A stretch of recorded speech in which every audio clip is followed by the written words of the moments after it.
नमस्कार दोस्तों, हमारे YouTube चैनल पर एक बार फिर आपका स्वागत है। आज मैं आपके लिए मध्य प्रदेश शिक्षक भर्ती संबंधी एक और इम्पोर्टेंट अपडेट लेकर आया हूं। जैसा कि आप यहां पर देख रहे हैं, मध्य प्रदेश शिक्षक वर्ग 1, 2, 3 प्रक्रिया विभाग ने डॉक्यूमेंट संबंधी आदेश जारी किया। तो यहाँ पर डॉक्यूमेंट त्रुटि संबंधी एक बहुत ही इंपॉर्टेंट आदेश जारी किया गया था और ये वो इंस्ट्रक्शन थे जो डॉक्यूमेंट वेरीफाई करने वाले अधिकारियों के लिए दिए गए थे कि आपको डॉक्यूमेंट में क्या क्या चीज़ें मान्य करनी है। तो डॉक्यूमेंट्स को लेकर आप लोग के बहुत ज़्यादा कमेंट आते हैं और उसमें जो सबसे ज़्यादा कमेंट देखने मिलता है वो होता है डॉक्यूमेंट त्रुटि के लेकर, कि डॉक्यूमेंट्स में कौन कौन सी आपकी गलती हैं उनको लेकर आप लोग बहुत ज़्यादा कमेंट करते हैं। जैसे किसी के नाम में स्पेलिंग मिस्टेक है, या किसी का सरनेम ऐड हो गया है, किसी का सरनेम हट गया है, या फिर फादर्स नेम में कोई स्पेलिंग मिस्टेक वगैरह है। तो ऐसे तमाम कमेंट आप लोग के देखने मिलते हैं। तो इसी संबंध में यहाँ पर विभाग ने एक अधिकारियों के लिए आदेश जारी किया था, जिसमें अधिकारियों को ये बताया गया था कि इसमें क्या क्या गलतियां आपको मान्य करनी है। तो शॉर्ट में इसके बारे में आपको सारी जानकारी देने वाला हूं। इस पर मैंने एक प्रॉपर पूरा वीडियो बनाया था इस आदेश पर। तो अगर आप पूरा वीडियो देखना चाहते हैं तो डिस्क्रिप्शन में लिंक है, आप उसे देख सकते हैं। तो वीडियो बनाने के बाद भी आप लोग के बहुत ज़्यादा कमेंट आ रहे थे कि सर मेरे डॉक्यूमेंट्स में ये दिक्कत है। तो जो कि सबसे इंपॉर्टेंट पॉइंट है यहाँ पर डॉक्यूमेंट्स का, तो इसमें डॉक्यूमेंट वेरिफिकेशन को लेकर जो त्रुटि के संबंध में आदेश जारी किया गया था उसके बारे में हम बात करेंगे। तो काउंसलिंग के पहले आप सभी लोग इस चीज़ को देख लें जिससे कोई भी प्रॉब्लम यहाँ पर ना हो, क्योंकि बहुत सारे लोग ये भी कमेंट करते हैं कि क्या सर हमें एफिडेविट बनवाना जरूरी है या नहीं है। क्योंकि जो आपकी वर्ग 1, वर्ग 2 और वर्ग 3 की विज्ञप्ति जारी हुई थी उसमें जो आपके डॉक्यूमेंट्स बताए गए थे कि कौन कौन से आपको अपलोड करने हैं, तो वहाँ पर एक लास्ट नंबर का पॉइंट क्लियर लिखा था कि नाम उपनाम में अगर कोई दिक्कत है आपको तो एक शपथ पत्र आपको बनवाना पड़ेगा। तो उस चीज़ को लेकर बहुत ज़्यादा आपके कमेंट थे। तो यहाँ पर हम सारी चीज़ें क्लियर करने वाले हैं कि आपको कब एफिडेविट बनवाना है और क्या क्या कंडीशन यहाँ पर होनी चाहिए और कौन कौन सी चीज़ें यहाँ पर मान्य करेगा डिपार्टमेंट, वो सारी जानकारी निकल कर सामने आ चुकी है। तो चलिए हम बात करते हैं आदेश के बारे में। जैसा कि आप यहाँ पर देख रहे हैं, सत्यापन के दौरान केवल सारभूत कारणों से किसी दस्तावेज को अमान्य किया जा सकेगा। सामान्य टंकण त्रुटि वर्तनी अक्षर विन्यास के आधार पर किसी दस्तावेज को अमान्य ना किया जाए। तो इन्होंने यहाँ पर क्लियर कहा है कि अगर सामान्य त्रुटि है आपकी वर्तनी में या आपकी स्पेलिंग मिस्टेक में कोई छोटी मोटी गलती है तो उस चीज़ को यहाँ पर अमान्य ना किया जाए, वो डॉक्यूमेंट्स वैलिड आपके माने जाएंगे। और अगर अक्षर विन्यास में कोई गलती है तो उसके आधार पर भी आपके डॉक्यूमेंट्स को अमान्य नहीं किया जाएगा। आगे अगर आप देखें, विवाह के कारण होने वाले उपनाम में होने वाले परिवर्तन के आधार पर किसी दस्तावेज को अस्वीकार नहीं किया जा सकेगा। जैसे कि अगर हम बात करें विशेषकर गर्ल्स की, तो गर्ल्स की जब शादी होती है तो उनका कभी कभी सरनेम चेंज हो जाता है।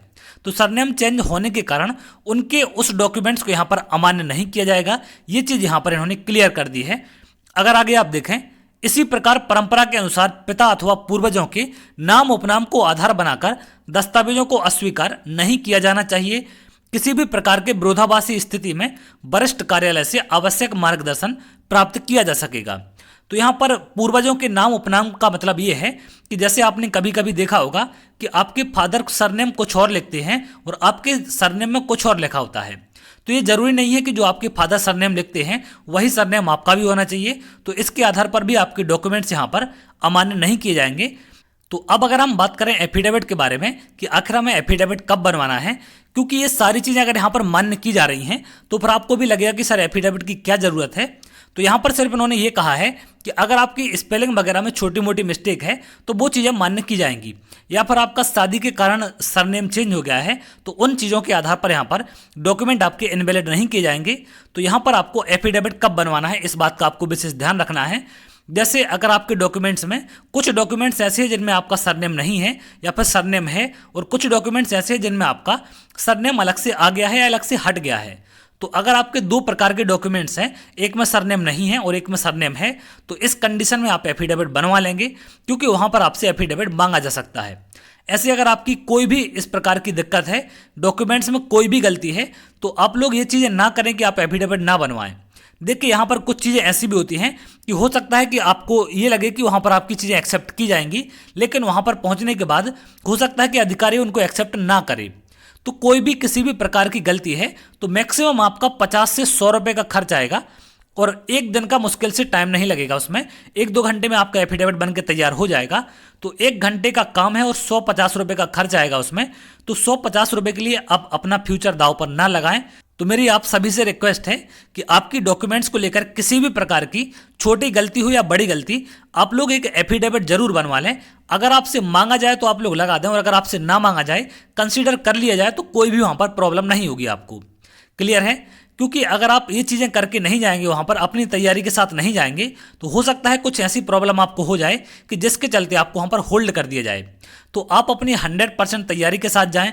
किसी भी प्रकार की कोई भी गलती है 50-100 रुपए के पीछे या फिर एक दिन का परेशान होने के पीछे आप ये चीज़ें ना करें कि मान लें कि ये कंसीडर कर लिया जाएगा और हो सकता है लास्ट टाइम पर आपका वो एक्सेप्ट ना किया जाए। तो आप सभी को यहाँ पर एफिडेविट बनवा कर लेके जाना है।